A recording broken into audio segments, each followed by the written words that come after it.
देखिए, चूंकि आज ये क्लासरूम हमारा बिल्कुल स्टार्ट है, हम कह सकते हैं कि भाई ग्राफिक डिजाइन का आज पहला हमारा एक वो है इंफॉर्मेशन। ओके, तो कुछ चीजें ऐसी होंगी जो फर्स्ट डे हम बताएंगे। ओके, और उसके बाद में उनकी चर्चा कभी नहीं होगी। केवल अपने माइंड में रखिए, जितना समझ में आ जाए तो ठीक, और नहीं आए तो भी ठीक। लेकिन ये है कि आपके माइंड में अगर आप इनको रखेंगे तो एक मोटा मोटा ये रहेगा कि हाँ भाई, इसका एक कंटेंट क्या होता है, किस किस सॉफ्टवेयर का हम यूज करेंगे, और किस किस सॉफ्टवेयर के जरिए प्रिंटिंग में कौन कौन सी ऐसी इंडस्ट्रियल कहना चाहिए टेक्निकल सोर्स हैं, मशीन्स हैं, जिनके जरिए हम इनको कम्युनिकेट कर पाएंगे।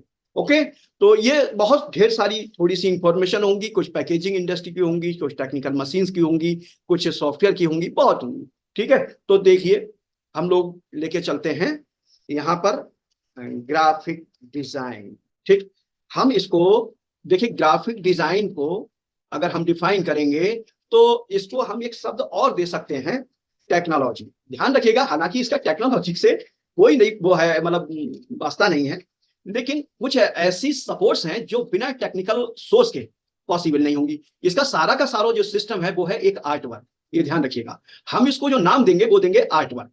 ठीक है, तो मैंने देखिए यहाँ पर ग्राफिक डिजाइन टेक्नोलॉजी के नाम से इसको एक मोटा मोटा यहाँ पर दे दिया है, और इसको मैंने यहाँ दिया। ठीक है, तो ये हमने यहाँ पर इसका सोर्स लिख दिया। ठीक, ये हमारा सोर्स।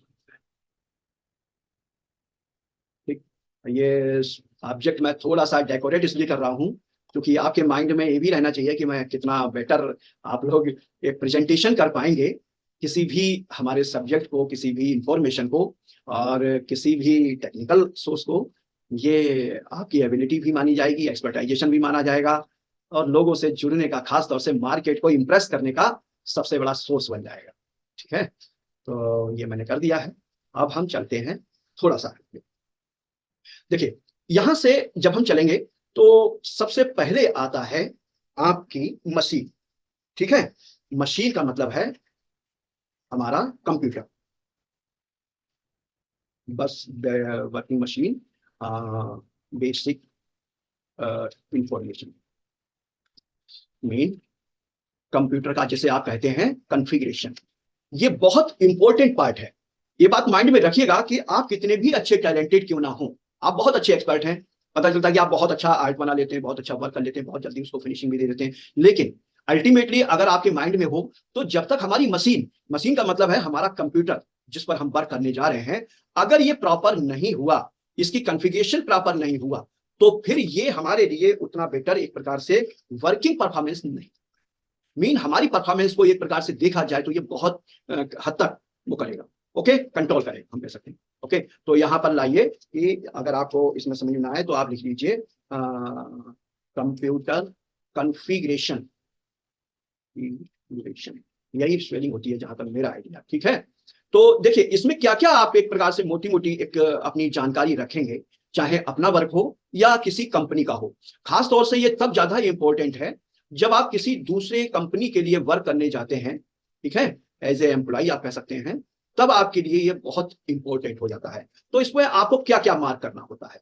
सबसे पहले तो ये देखिए कि आपके जो सिस्टम का कहना चाहिए इसकी जो मेमोरी है, सिस्टम मेमोरी, मेमोरी में क्या क्या आता है इसमें? नंबर एक में ले लीजिए सिस्टम मेमोरी, एक, एक नंबर सिस्टम मेमोरी। इसमें क्या क्या आता है? एक तो आता है, देखिए, रैम।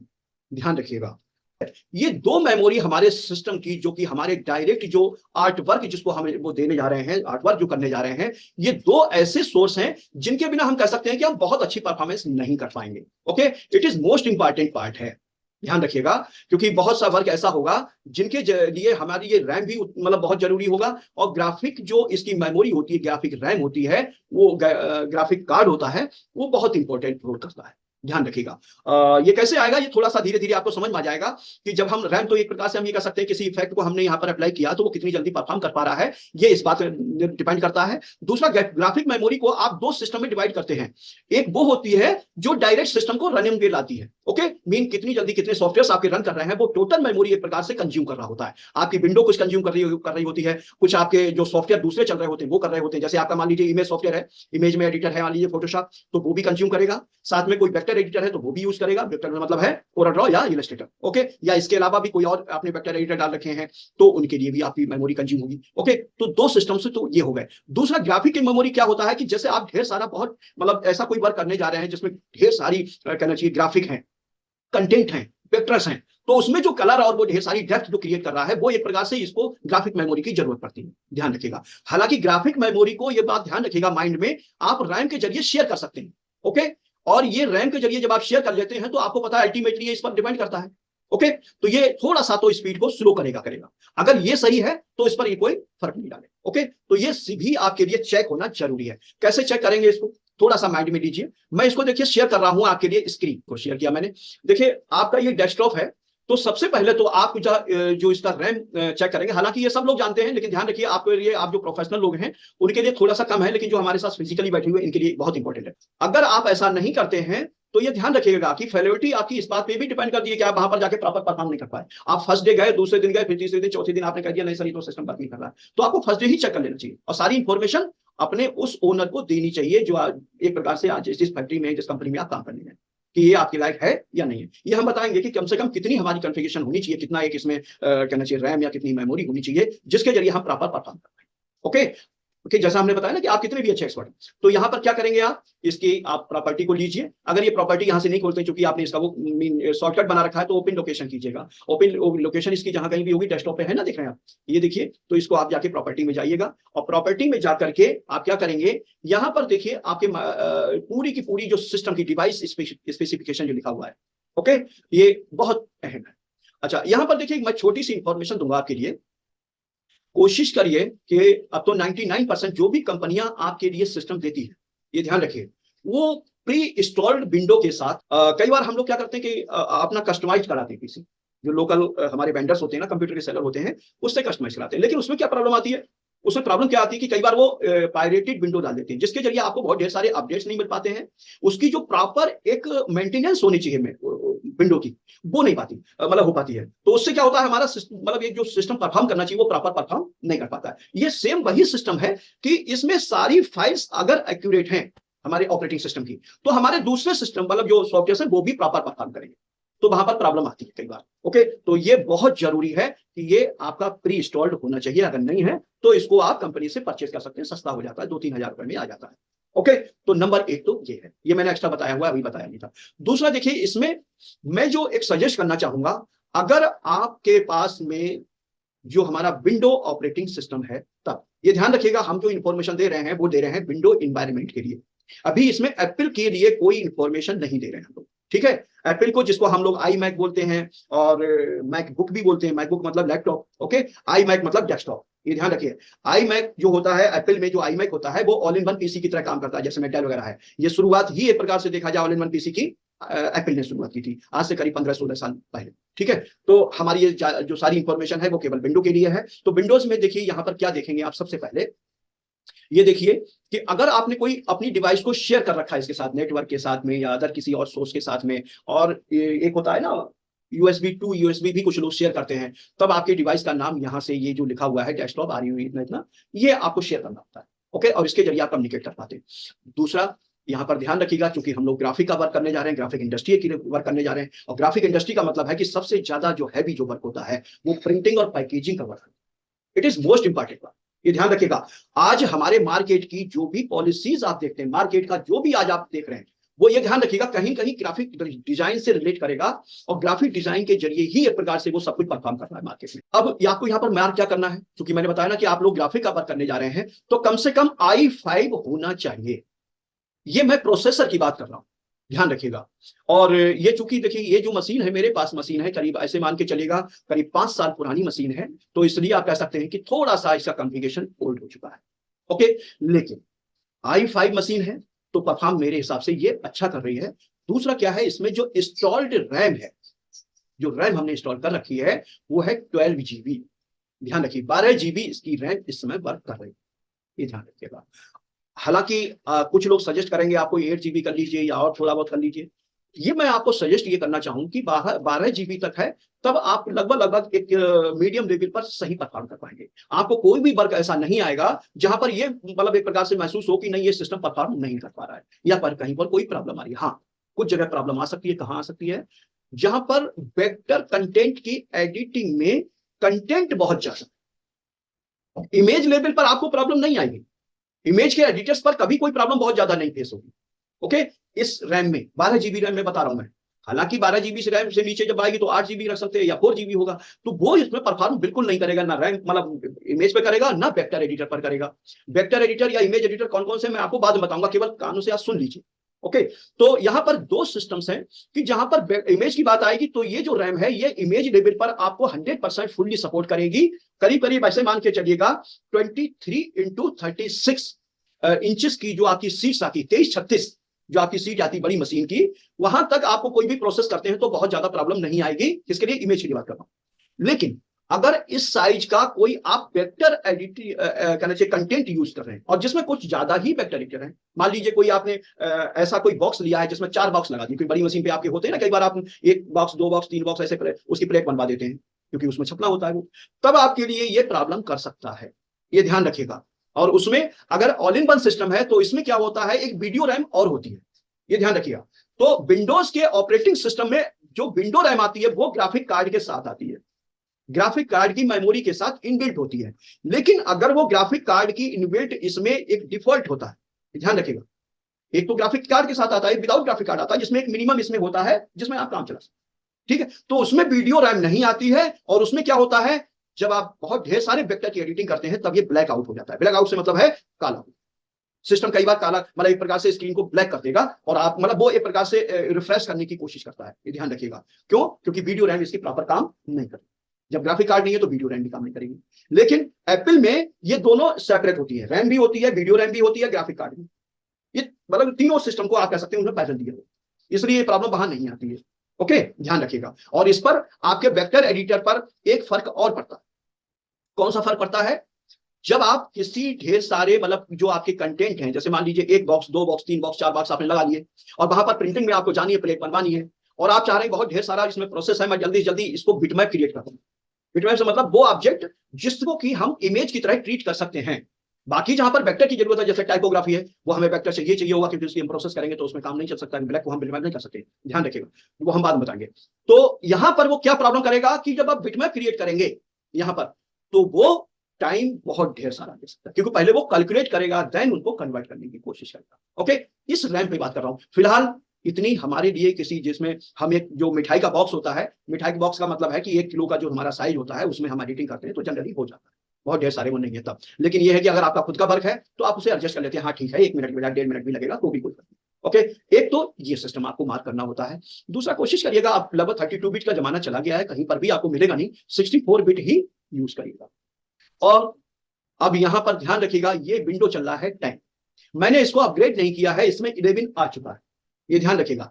अगर आप 11 विंडोज के साथ काम कर रहे हैं तो 16 GB RAM it is minimum है, ये ध्यान रखिएगा कि 12 GB में भी वहां पर काम नहीं कर पाएगा सिस्टम। ध्यान रखिएगा, जो विंडोज 11 के इंटरफेस आए हैं उनके जो कॉन्फ़िगरेशन के जो क्रिएट किए गए हैं वो सब कुछ कम से कम 16 GB रैम के लिए एक प्रकार से बनाए गए हैं, वो डिफॉल्ट, ध्यान रखिएगा। ओके, यहां पर क्या है, ये 8 GB रैम तक के लिए है विंडो 10 और वो 16 GB रैम तक के लिए।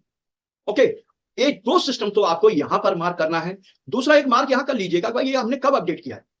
जैसे ये बोल रहा है 19/5/2023 में ये हमने वो किया था वर्जन सेकेंड हाफ 2022 में, और जो उसके हाफ में मतलब कहते हैं ना 2022 के हाफ में जो इंस्टॉल हुआ था वहां तक ये अपडेट हुआ है, इसके बाद में अपडेशन हमने नहीं किया है, ध्यान रखिएगा। और ये एक प्रकार से क्या नाम चाहिए, ये इसका एक जो सिस्टम है कब आउट ऑफ डेटेड हो जाएगा, शायद हो सकता है 7 या 1.5 साल बाद आउट ऑफ डेट कर देंगे, फिर इसकी सपोर्ट या अपग्रेडेशन बंद हो जाएगी। ओके, तब आपकी मजबूरी होगी कि इसको आप चेंज करें, अपग्रेड करें। ओके, ध्यान रखिएगा, हालांकि वो फ्री देते हैं, जब आप प्री इंस्टॉल लेते हैं तब ये फ्री आता है, ध्यान रखिएगा। लेकिन अलग से इंस्टॉल कर रहे हैं तो शायद हो सकता है कुछ सपोर्ट्स उसमें कम होते हैं, ध्यान रखिए। ओके, तो एक तो 2 3 4 सिस्टम हमने इसमें बताए हुए हैं। एक सिस्टम अब आपके सामने आता है कि भाई अगला एक सिस्टम है जिसको हम बोलेंगे, देखिए ध्यान रखिए, रैम कर लिया हमने और इसकी वो कर ली। तो अभी 1 मिनट रैम के बारे में मैं थोड़ा सा एक और यहाँ पर बता दूं। ग्राफिक के मामले में आप यहाँ पर जाएंगे, ध्यान रखिएगा, तो ग्राफिक जो सेटिंग है, डिस्प्ले सेटिंग, यहाँ पर जाइएगा और यहाँ से जाने के बाद में आप जाएंगे यहाँ पर एडवांस डिस्प्ले सेटिंग। ध्यान रखिएगा, यहाँ पर 2-3 सिस्टम आपको मार्क करने हैं कुल। एक तो आपका देखिए ये जो डिस्प्ले आपने यहाँ पर वो कर रखा है, कनेक्ट कर रखा है, उसका नाम आ जाएगा, क्योंकि ये डेल वालों का डिफॉल्ट है, स्पीरॉन 3480 ऑल इन वन सिस्टम के साथ आया हुआ है, तो इसलिए उसका दिया हुआ है। ओके, यहाँ पर वो पूरा का पूरा सिस्टम बताएंगे। दूसरा यहाँ पर डिस्प्ले अडॉप्टर प्रॉपर्टीज, ये ध्यान रखिएगा, इसको आपको यहाँ पर मार्क करना है। ओके, अब आप यहाँ पर देख रहे होंगे कि देखिए यहाँ पर टोटल अवेलेबल ग्राफिक मेमोरी बोल रहा है 6198 MB। ओके, अब आप यहां पर एक बात मार्क कर लीजिएगा, क्योंकि इसका एक जो डिफॉल्ट कहना चाहिए इसके साथ जो ग्राफिक आई है मेमोरी, जिसको बोल रहा है डेडिकेटेड वीडियो मेमोरी, इसे बोलेंगे ग्राफिक कार्ड हमारा, वो है मात्र 128 MB। ये ध्यान रखिए, हमने शेयर कितनी की हुई है, ये ध्यान रखिएगा, किसमें से शेयर हुई है, रैम में से। ये रैम से हमने यहां पर किया हुआ है, तो कितना आया है 6070। ओके, तो ये टोटल कितनी हो जाती है, 128 प्लस 6070 मिलाकर के हो जाती है 6198। ओके, कहने का मतलब है 6 GB से ऊपर की रैम हो गई, वो सॉरी ग्राफिक मेमोरी हो गई है, जो हमारे लिए लगभग लगभग ठीक काम कर जाएगी। हालांकि जो मैंने बताया ना कि वेक्टर कंटेंट है, तब आपके लिए हो सकता है प्रॉब्लम करेगी, अदरवाइज इसमें ये काम कर जाएगी। यहां पर ये ध्यान रखिएगा, it is most important part है कि अगर ये ग्राफिक कार्ड आपका यहां पर इन्वेट होता है, इसमें ध्यान रखिए, ये डिफॉल्ट माना जाता है, ये ध्यान रखिएगा, ये कोई अलग से ग्राफिक कार्ड या हम लोग कहते हैं ना जो ग्राफिक कार्ड वाला, वो ये सिस्टम नहीं है। ओके, लेकिन अगर आप ग्राफिक कार्ड वाला लेते हैं तो इसमें दोनों सिस्टम्स को आपको यहां पर दिखाएं, ये ध्यान रखिएगा, तब ये शेयर करके और भी अच्छा है। ओके, ये बहुत इंपॉर्टेंट सिस्टम है जो मैंने बता दिया है, ये डिफॉल्ट, तो इससे ज्यादा ही होना चाहिए। दूसरा सिस्टम, अब हम आ जाते हैं अपने उस पर कोराड्रॉ पर, और इसमें हम दिखाएंगे अब अगला जो सिस्टम है, इसकी हम बोलेंगे स्टोरेज। ठीक है, सिस्टम स्टोरेज। स्टोरेज ध्यान रखिएगा, इट इज, यहां पर क्या आएगा, यहां आएगा 2 सिस्टम, SSD, और यहां पर ध्यान रखिएगा OS SSD, और बी में आएगा HDD। आप कर सकते हैं, अगर SSD आप यहां पर अफोर्ड कर सकते हो, क्योंकि SSD इस समय बहुत महंगा है। ओके, कोराड्रॉ को मैंने शेयर कर दिया है ना, कोराड्रॉ को शेयर कर दिया, ठीक है। तो यहां पर ध्यान रखिएगा कि अभी हम स्टोरेज के लिए HDD पर कहना चाहिए डिपेंड है, क्योंकि थोड़ा सस्ता भी है और इजीली उसका एक प्रकार से हम लोग यूज भी है उसका, तो बहुत ज्यादा वो नहीं है। लेकिन हाँ, अगर SSD है तो आपके लिए स्पीड की परफॉर्म करेगा। लेकिन हम इसको क्यों इंडिकेट करना चाह रहे हैं, थोड़ा सा इस पर वो कर लीजिए कि OS जो हमारा होना चाहिए वो SSD में क्यों होना चाहिए। देखिए, ये हमारा ऑपरेटिंग सिस्टम है। 99% जो सिस्टम्स होते हैं वो सी ड्राइव को एक डिफॉल्ट क्या करते हैं, ऑपरेटिंग सिस्टम मान करके चलते हैं, उनका जो कॉन्फ़िगरेशन किया गया होता है वो सी ड्राइव के हिसाब से ही किया गया होता है। लेकिन अगर आपको मल्टीपल ऑपरेटिंग सिस्टम अपना उसमें रन करना है अपनी मशीन में, तब आप इसमें डी ड्राइव या कोई अदर ड्राइव का भी एक सहारा ले सकते हैं। और कोशिश ये करना चाहिए, ध्यान रखिएगा, कि अगर आप मल्टीपल चला रहे हैं तो दोनों सेपरेट हार्ड ड्राइव में या पार्टीशन में होने चाहिए। एक पार्टीशन में 2 अगर ऑपरेटिंग सिस्टम्स हैं तो आपके लिए प्रॉब्लम करेंगे। ये ग्राफिक टेक्नोलॉजी के लिए, ग्राफिक जो डिजाइनिंग है उनके लिए बता रहा हूं, प्रोग्रामिंग है या अदर कोई प्रोसेस है उनके लिए नहीं, ग्राफिक वाले और साथ में वीडियो एडिटर्स या एनिमेशन करने वाले लोगों के लिए it is most important part है। ओके, इसके बिना आप कुछ भी परफॉर्म नहीं कर पाएंगे, बहुत ढेर सारा आपके माइंड में टेंशन होगा, बहुत ढेर सारा काम आप पता चलता है कि आप छूट जाएंगे माइंड से। ओके, तो यहां पर देखिए, सबसे पहला जो हम चर्चा करेंगे, देखिए ध्यान रखिएगा, इसमें एक जो ऑपरेटिंग सिस्टम हमने डाला है इट इज SSD। ओके, ये SSD में है, और आप इसको यहां से देखेंगे तो मैं बता सकता हूं, हार्डवेयर यहां पर आ जाएगा, देखिए लिखा हुआ है NVMe WDC, और ये इतने इतने की वो है। ओके, तो ये इसका मतलब क्या हुआ कि ये एक SSD है, कौन सी, NVMe। अब ध्यान रखिएगा, 2 प्रकार की SSD आती हैं, एक आती है जो रैम की तरह प्रोसेस करती है। रैम आपने देखा है ना कि भाई लगभग जितना आप सिस्टम चलाते हैं उतने सेकेंड में, ये मान के चलो कि 2-4 10 जीबी नहीं, सैकड़ों जीबी का डाटा एक प्रकार से कम्युनिकेशन कर रहा होता है, क्योंकि हर सिस्टम आपकी जितनी रैम रखी वो उसमें आपने जो जो जोड़ रखा है, जैसे मान लीजिए हार्ड ड्राइव जोड़ रखी है, आपने जो डाटा जोड़ रखा है, जो आपने यहाँ पर कुछ अदर सोर्स कनेक्ट कर रखे, वो सब कुछ रीड कर रहा होता है। कौन रीड कर रहा होता है, रैम। तो रैम की टेक्निकल सोर्स पर बेस है कौन सी, NVMe SSD। दूसरी होती है SATA हार्ड ड्राइव। वो साटा एसएसडी। साटा एसएसडी आप कह सकते हैं कि ये वो पोर्ट होता है जो कि पहले एचडीडी की तरह यूज किया जाता है। जो आप आपकी पुरानी जो अभी ट्रेडिशनल जो हमारी एचडीडी हार्ड ड्राइव चल रही है, वो सिस्टम क्या है, उसमें क्या होता है, जैसे प्लेट लगी होती है ना, लेकिन हाँ कह सकते हैं कि उसमें जो मेमोरी होती है वो किसी डिस्क में ना होकर के एक इलेक्ट्रॉनिक मेमोरी है। इलेक्ट्रॉनिक से मतलब जो आप पेन ड्राइव चला रहे होते हैं वो इलेक्ट्रॉनिक मेमोरी कहलाती है, लेकिन उसमें जो एक प्रोसेस का सिस्टम होता है बहुत स्लो होता है, जबकि एसएसडी में एक प्रकार से प्रोसेस बहुत हाईएस्ट होता है। ठीक है, तो इसलिए आप कह सकते हैं कि एसएसडी कहीं ज्यादा फास्ट होगा। आपने लगाया वो सिस्टम में 24 कभी भी स्लीप होने का सिस्टम नहीं आएगा। हार्ड ड्राइव में आप कितनी भी अच्छी कोशिश कर लिया, अगर वो डायरेक्ट सिस्टम की है जैसे सी ड्राइव में है, तब तो वो आपको वो करेगा, अदरवाइज स्लीप हो जाती है। हार्ड ड्राइव की खास एसएसडी की खास बात है, ध्यान रखिएगा, क्योंकि वो रन कर रही होती है, किसी स्पिन कर रही होती है, उसका जो एक डिस्क होती है वो स्पिन करती है राउंड। ओके, तो ये दो सिस्टम्स मैंने बताए हैं कि यहां पर एनबीएमई रैम, वो एनबीएमई एसएसडी है, तब ये सिस्टम ग्राफिक के लिए सबसे बेस्ट हो जाता है। ओके, रैम कम भी होगी तो भी ये प्रोसेस कर जाएगा, ये ध्यान रखिएगा, फिर ब्लैकआउट नहीं।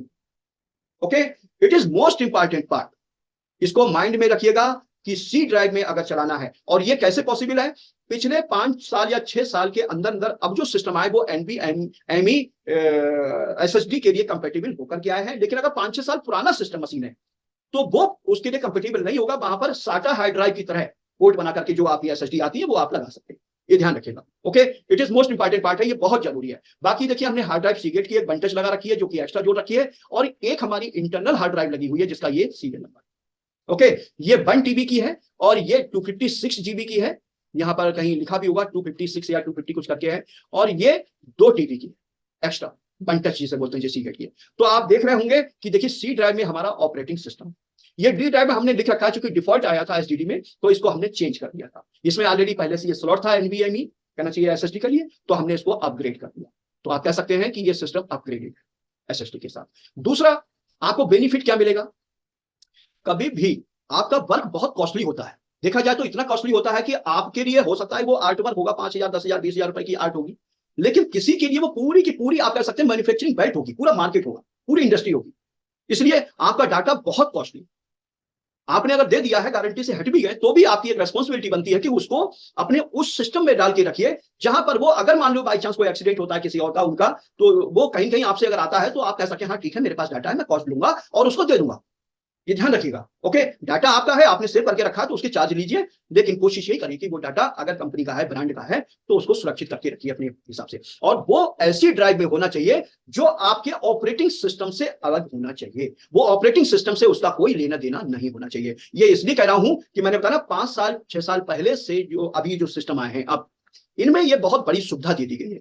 जब तक ये सिस्टम नहीं थे तब तक बहुत बड़ा एक प्रॉब्लम हमारे सामने क्रिएट होती थी। क्यों? क्योंकि पहले एक ही ड्राइव में हम लोग पार्टीशन करके सी बना देते थे, डी बना देते, ई बना देते, कुछ भी होता था, कोई ड्राइव क्रैश हो गई, कोई प्रॉब्लम हो गई, कोई इसमें टेक्निकल एरर आ गया, तो पता चलता कि वो डाटा भी निकलना, रिकवरी होना बहुत बड़ा। अब ऐसा नहीं होता है, क्योंकि एक्स्ट्रा हार्ड ड्राइव हमने इंस्टॉल की हुई है वो केवल स्टोरेज के लिए हुई, हमने कुछ भी किया उसमें डाल दिया, और उसका क्या कह सकते हैं कि इसके ऑपरेटिंग सिस्टम से कोई लेना देना। अब यहां पर 2 सिस्टम आपके सामने देखिए, मैं बताने की कोशिश करूंगा कि एक तो आपका ये डाटा सुरक्षित हो गया जिसमें आपको कोई प्रॉब्लम नहीं आने वाली है, बहुत ढेर सारी जो प्रॉब्लम आती है वो नहीं आएंगी।